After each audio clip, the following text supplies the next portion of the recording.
ব্যক্তিগতভাবে আমি মনে করি কোনো রাজনৈতিক দলকে নিষিদ্ধ করার পক্ষে আমি না। আওয়ামী লীগ বাংলাদেশের স্বাধীনতা সংগ্রামে নেতৃত্ব প্রদানকারী দল।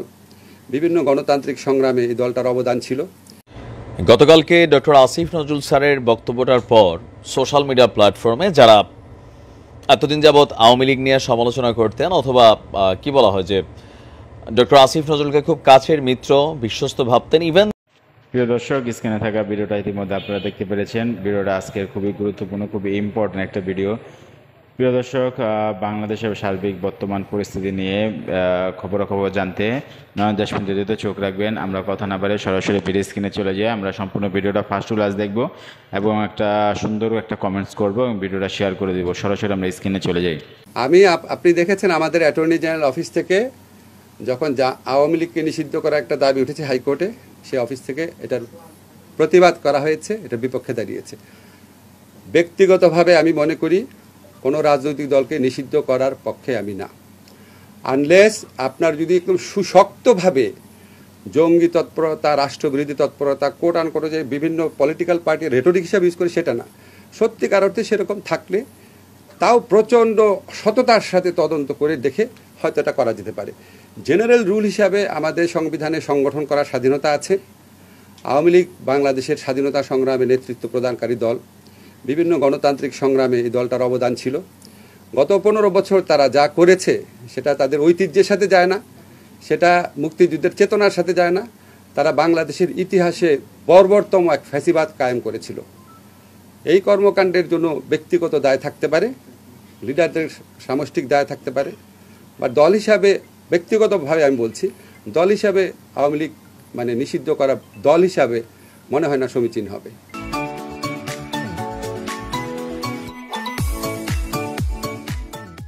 কি ধরনের, এটা তো আপনি খুবই জটিল টেকনিক্যাল কোয়েশ্চেন করেছেন। এটা একটা বিশেষজ্ঞ পর্যায়ে মতামত ছাড়া বলা সম্ভব না। তবে আমি মনে করি, ধরেন যারা বাংলাদেশের অস্তিত্বে বিশ্বাস করে না, সার্বভৌমত্বে বিশ্বাস করে না, বাংলাদেশের আপনার যে আমাদের যে গণতান্ত্রিক রাজনীতি সেটাকে নস্যাৎ করতে চায়, আমাদের বাংলাদেশে আমাদের মুক্তিযুদ্ধের চেতনা যেভাবে আমি চেতনা বুঝি আর কি, একটা ডেমোক্রেটিক বৈষম্যহীন শোষণহীন সমাজ, এটাকে ধ্বংস করার জন্য যারা আপনার সিস্টেম্যাটিক্যালি তাদের সশস্ত্র একটা সংগ্রাম করে, একদম প্রাইমারি চিন্তা করে আপনাকে বলছি। তবে আমি মনে করি যে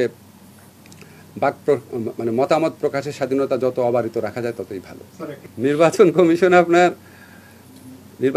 প্রথম তাদের রিয়েলাইজ করা উচিত তাদের সাংবিধানিক বাধ্যবাধকতা কী ছিল। ভুয়া নির্বাচন করা তাদের সাংবিধানিক বাধ্যবাধকতা ছিল, তারা আগে নিজের বিবেচনা করুক। ওই যে নিজে আপনি আচরি ধর্ম আছে না, তারা প্রথম আত্মসমালোচনা করুক, তারপর দেখা যাবে। আমি ওনার প্রধান নির্বাচন কমিশনের একটা লেখা দেখলাম, উনি এখন কি স্বৈরাচারী অগণতান্ত্রিক সরকার বলছেন, পড়েছেন না সমকালে, বলেছেন না? না না, উনি আগের সরকারকে কি ঘোষণা করেছেন, স্বৈরাচার বলেছেন না? তাহলে উনি তো উনার আগে আত্মসমালোচনা করা হচ্ছে। এই স্বৈরাচার সরকারটা আসছে কার অভিভাবকত্বে? উনার অভিভাবকত্বে। যাই হোক, এটা কোনো দরকার কি দরকার না, এটা উনার কথায় আমাদের উনার কথাতে আমাদের পরিচালিত হওয়ার কোনো কারণ নাই। আমাদের যথেষ্ট আইন বিশেষজ্ঞরা আছেন, আমরা সবসময় সব কিছু দিকে দৃষ্টি রেখে এটা করব। আর আমরা সবসময় বিশ্বাস করি ডক্ট্রিন অফ নেসেসিটি বলে একটা কথা আছে। তারপর আপনার আমাদের সংবিধান পরিবর্তনগুলো কিভাবে হয়েছে সেটা নিয়েও কোর্টে মামলা আছে।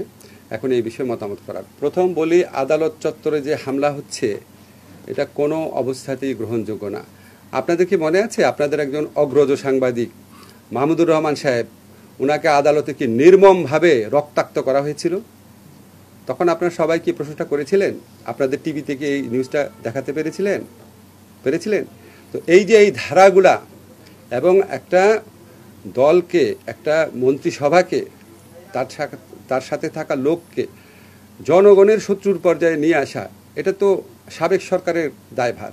তারা এমন একটা জায়গায় নিয়ে গেছে তাদের সমর্থকদের, তাদের মন্ত্রিসভা সদস্যদের, যে একটা জনরোষের তৈরি হয়েছে। মাহমুদুর রহমানের সময় তো জনরোষ ছিল না, ওটা ছিল পলিটিক্যাল ডিসিশন, ওনাকে রক্তাক্ত করা। আরও অনেকভাবে অনেক সাংবাদিকদের অপদস্থ করা হয়েছে। আমি নাম নিব না, আপনারা তো রিপোর্টই করতে পারতেন না। এবং আপনাদের কারো কিছু মনে করেন না, আপনাদের কারো সরাসরি ইন্ধন ছিল এই সমস্ত কাজে, আপনাদের কারো। এখন আপনি প্রশ্ন তুলেছেন, আমার ব্যক্তিগত অভিমত হচ্ছে আদালতে কখনোই যাওয়ার সময় কখনোই কাউকে আক্রমণ করা উচিত না, কোনোভাবেই সমর্থনীয় না। কিন্তু আপনারা একটু প্রেক্ষাপটটা বুঝবেন, সেখানে অনেক বিক্ষুব্ধ মানুষ থাকে যারা 15 বছরে চাকরি হারিয়েছে, জীবনের নিরাপত্তার ভয়ে ঘুরে বেরিয়েছে, জীবিকা হারিয়ে ঢাকা শহরে লুকিয়ে থেকেছে, গুমের শিকার পরিবার আছে, হত্যার শিকার পরিবার আছে। এখন মানুষের এত ক্ষোভ, এত ক্রোধ, এই ক্ষোভ ক্রোধের কিছু বহিঃপ্রকাশ ঘটে। সেই বহিঃপ্রকাশকে সমর্থন করছি না, প্রশ্নই আসে না। কিন্তু আপনাদের এটাও ভাবতে হবে, আমি যখন পুলিশ প্রশাসনের কথা বলেছি যে আপনারা যথেষ্ট বাধা দিচ্ছেন না কেন, তো যথেষ্ট বাধা দিলে তারা যদি আপনার যারা বিক্ষুব্ধ জনতা আছে তাদেরকে যদি তারা যথেষ্ট পরিমাণ বাধা দেয় বা যদি ধরেন কোনো রকম যদি শক্তি প্রয়োগ করে, তখন তো আবার আপনার এটা অন্যদিকে মন নেবে। কারণ পুলিশ খুব ডিমোরালাইজড অবস্থায় আছে, এটা সাবেক সরকারের অবদান। তারা পুলিশকে এমন একটা মানে গণশত্রু বাহিনীতে পরিণত করেছিল যে পুলিশ সাহস করে তাদেরকে বাধা দিতে পারে না, বলে স্যার আমরা বাধা দিতে, বলে তোরা তো ওনার নাম ধরে বলে তার পুলিশ, এটা বলে তাদেরকেই মারতে আসে। আমি যেরকম শুনেছি আপনাদের বললাম। তারপর আমরা চেষ্টা করছি বিভিন্ন কৌশলে বিভিন্নভাবে, এটা আপনাদের বলবো না, যাতে আপনার এই ক্রাউডটা কমানোর কী কী উপায় আছে এটা আমরা চিন্তা করছি। আমি ব্যক্তিগতভাবে 2-3টা বড় দলের সাথে কথা বলেছি যে প্লিজ আপনাদের যদি কর্মী টর্মী থাকে ওনাদেরকে থামানোর চেষ্টা করেন। ওনারা বলেছে ওনারা যথেষ্ট ক্লিয়ার, ওনাদের ইনস্ট্রাকশন আছে। তারপরে মানুষের স্বতঃস্ফূর্ত প্রতিক্রিয়া হলে কিছু করা, কিছু মানে ওনারা বলেছে ওনাদের মানে খুব বেশি কিছু করার নেই, ওনারা আরও চেষ্টা করবেন বলেছেন।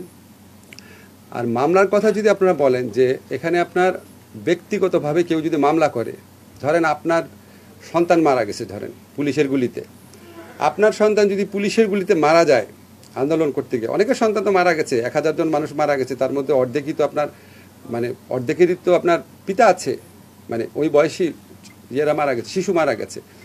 এখন আপনারা যদি ওই সময় ফুটেজ দেখেন, আপনার পিতার সন্তান যদি মারা যায়, আপনি কি শুধু মানে কে মেরেছে ওই এলাকার পুলিশকে দিবেন মামলা? আপনার তো তখন মনে হবে যে আপনি তো দেখেছেন আমাদের সাবেক প্রধানমন্ত্রী কি বলেছেন, ওবায়দুল কাদের সাহেব কি বলেছেন, স্বরাষ্ট্রমন্ত্রী কি বলেছেন, দীপুমণি উনি কি বলেছেন, নওফেল কি বলেছেন, আরাফাত কি বলেছেন, আপনার মনে পড়বে না? এখন আপনি যদি ওনাদের বিরুদ্ধে মামলা দেন, রাষ্ট্রের কোনো অধিকার নাই আপনাকে মামলা করার, আপনি মামলা করতে পারবেন না বলার। আমার একটাই করণীয় আছে, আমাদের পুলিশের কাছে মামলা হলে পুলিশ তদন্ত করবে, তদন্ত করে সুস্পষ্ট তথ্য না পেলে পুলিশ ডিসচার্জ করে দিবে। আদালতে যদি মামলা যায়, আদালত তদন্তপূর্বক এফআইআর নিতে বলবে। আমরা আমাদের যেটুকু করার যে তদন্ত কাজে বা বিচার কাজে, সেখানে আমরা ডিউ প্রসেস বজায় রাখার আপ্রাণ চেষ্টা করব। এটা আপনাদের প্রতি আমার কমিটমেন্ট, ডিউ প্রসেস বজায় রাখার চেষ্টা করব। এখন আমরা তো আর আদালতে হস্তক্ষেপ করতে পারি না, আমরা আদালতকে ফেসিলিটেট করব যাতে আদালত ডিউ প্রসেস বজায় রাখতে পারে। আমি এমনকি এমনও শুনেছি কিছু কিছু জায়গাতে আদালতের উপরও আপনার চাপ আছে। এখন আপনি মানে স্থানীয় পর্যায়ে একজন খুব কুখ্যাত সন্ত্রাসী যার অত্যাচারে 15 বছর মানুষ অতিষ্ঠ ছিল, তারা চায় যে এক্ষুনি তার বিরুদ্ধে মামলা নেওয়া হোক। আদালত তার সাধ্যমতো চেষ্টা করে এই সমস্ত চাপ এড়ানোর জন্য। আমরা কেউই আপনার মনে করেন না যে আমরা চেষ্টা করছি না, আমরা চেষ্টা করছি, আরও চেষ্টা করব। এগুলি সমর্থনীয় না, জেনারেলি এগুলি সমর্থনীয় না। গতকালকে ডক্টর আসিফ নজরুল স্যারের বক্তব্যটার পর সোশ্যাল মিডিয়া প্ল্যাটফর্মে যারা এতদিন যাবৎ আওয়ামী লীগ নিয়ে সমালোচনা করতেন, অথবা কি বলা হয় যে ডক্টর আসিফ নজরুলকে খুব কাছের মিত্র, বিশ্বস্ত ভাবতেন, ইভেন তিনি উপদেষ্টা পদে বসার পরেও খুব পজিটিভ যাদের ভূমিকা ছিল, সেখানে পিনাকি থেকে শুরু করে আরও অনেকেই কিন্তু এখন তাকে নিয়ে সমালোচনা করা শুরু করেছেন। কিন্তু মিষ্টি কথা বলা দিন শেষে কালকে যে সিদ্ধান্ত তিনি দিলেন, আওয়ামী লীগের পক্ষে সিদ্ধান্ত দেন, সেটা তার ব্যক্তিগত মতামত দিয়েছেন, বা আওয়ামী লীগকে দল হিসেবে নিষিদ্ধ করার যে ইস্যুটা, এই সিদ্ধান্তে আওয়ামী লীগের যে হাত পা ছিল অনেকগুলা ভেঙে গেছে। এতদিন যাবত আমরা দেখেছি আওয়ামী লীগের অনেক নেতাকর্মী বা এমপি মন্ত্রীরা অ্যারেস্টের পর হাসাহাসি করতেছিল, কারণ ভরসাটা কোথায় ছিল এই একটা নেগেটিভ পরিস্থিতিতেও আদালতের প্রতি। কারণ গত 15 বছর অ্যাটর্নি, সহকারী অ্যাটর্নি বা বিভিন্ন জায়গায় জেলা জজ বিচারপতি বিভিন্ন সেক্টরে যে সেটআপটা ছিল, ভাবতেছিল যে না ওইখানে গেলে খালাস পেয়ে যাবো, কিন্তু ডক্টর আসিফ নজরুল স্যার খেলা কিন্তু শেষ করে দিয়েছেন।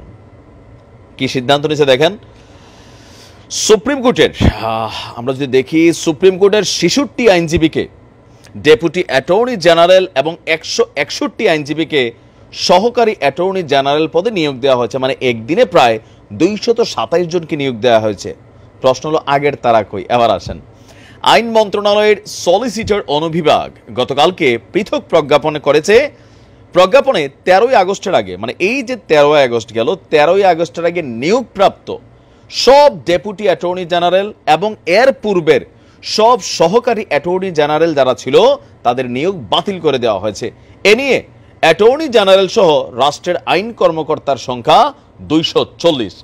আপনার সলিসিটর রুনা নাহিদ আক্তারের সই করা ডেপুটি অ্যাটর্নি জেনারেল নিয়োগ সংক্রান্ত প্রজ্ঞাপনের ভাষ্য অনুযায়ী 13ই আগস্ট নিয়োগপ্রাপ্ত 9 ডেপুটি অ্যাটর্নি জেনারেল ব্যতীত এর আগে 12 তারিখ পর্যন্ত নিয়োগপ্রাপ্ত সব ডেপুটি অ্যাটর্নি জেনারেলের নিয়োগ আদেশ বাতিল করে রাষ্ট্রপতি the Bangladesh law officers order 1972-এর 3-1 অনুচ্ছেদের ক্ষমতা বলে পুনরাদেশ না দেওয়া পর্যন্ত বাংলাদেশ সুপ্রিম কোর্টের 66 আইনজীবীকে বাংলাদেশের ডেপুটি অ্যাটর্নি জেনারেল পদে নিয়োগ প্রদান করা হয়েছে। মানে এই ভাষাগুলো একটু পেঁচাল্লা পোচালা কঠিন, তবে আমরা যেটা বুঝতেছি 5ই আগস্ট সাবেক প্রধানমন্ত্রী শেখ হাসিনা দেশ ছেড়ে যাওয়ার পরদিন অতিরিক্ত অ্যাটর্নি জেনারেল শেখ মোহাম্মদ মোরশেদ পদত্যাগ করেছিলেন।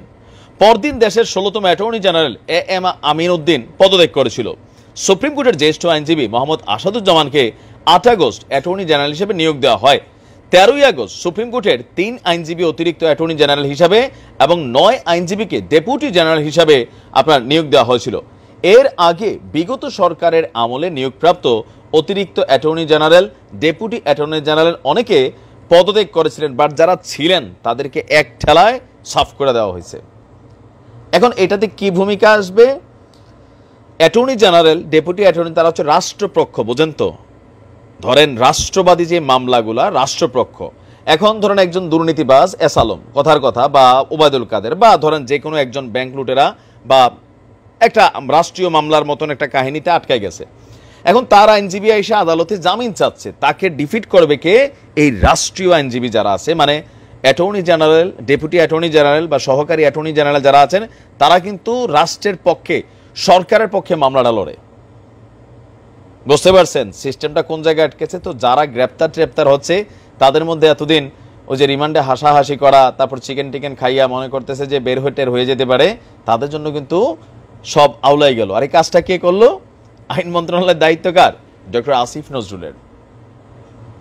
আওয়ামী লীগের সুসংবাদ দিছে একদিকে এটা সুসংবাদ না, এটা প্র্যাকটিক্যাল। বাংলাদেশের প্রেক্ষাপটে কখনো কোনো দলকে নিষিদ্ধ করার সুযোগ নাই। যদি কোনো সরকার করে আওয়ামী লীগের মতন, পরের দিন রেজাল্ট চেঞ্জ হয়ে যাবে বা সরকার পটভূমির সাথে এটা পরিবর্তন হবে। কিন্তু এখন যেটা ঘটছে, তিনি আসলে এই বড় খবরটাকে একটু ফোকাস থেকে সরে রাখার জন্য ওই খবরটা সামনে আসছে যে আওয়ামী লীগের রাজনীতি নিষিদ্ধ করা সমীচীন মনে করেন, কিন্তু তলে তলে কাম সেরে লাইছে। তবে ইটস এ গুড সাইন। এই মুহূর্তে বিচার বিভাগের সংস্কার দরকার ছিল, আসলেই ছিল। গত কয়েক বছর যাবৎ জাস্ট হচ্ছে দল, পদ, পরিচয়। এর আগেও রাজনৈতিক সরকার আসলেই এখানে একটা খেলা শুরু হয়ে যায়, তারপরেও হয়তো কিছুটা ভালো মন্দ থাকে, কিন্তু আমার মনে হয় যে সংস্কারটা এই জায়গাগুলোতে জরুরি। বিচার বিভাগের কাছে প্রত্যেকটা মানুষ বিচার প্রাপ্য। আমি আওয়ামী লীগ করি, আমি বিএনপি করি, জামাত করি, আমার বিরুদ্ধে একটা অন্যায় করেছে, রাষ্ট্র করেছে, পুলিশ করেছে, সাধারণ মানুষ করেছে, আমি বিচার বিভাগের কাছে গিয়ে কিন্তু নিরাপত্তা চাইবো, আমি বিষয়টার ফায়সালা চাইবো। সেখান থেকে যদি রাইট ফায়সালা না আসে, রাষ্ট্রের প্রতি সিদ্ধান্ত বদলায় যায় মানুষের। তো দেখা যাক কি হয়। ভালো থাকুন, আসসালামু আলাইকুম।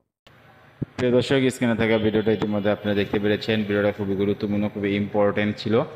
ভিডিওটা দেখে আপনাদের মূল্যবান মতামতগুলো কমেন্ট বক্সে কমেন্ট করে জানিয়ে দিবেন।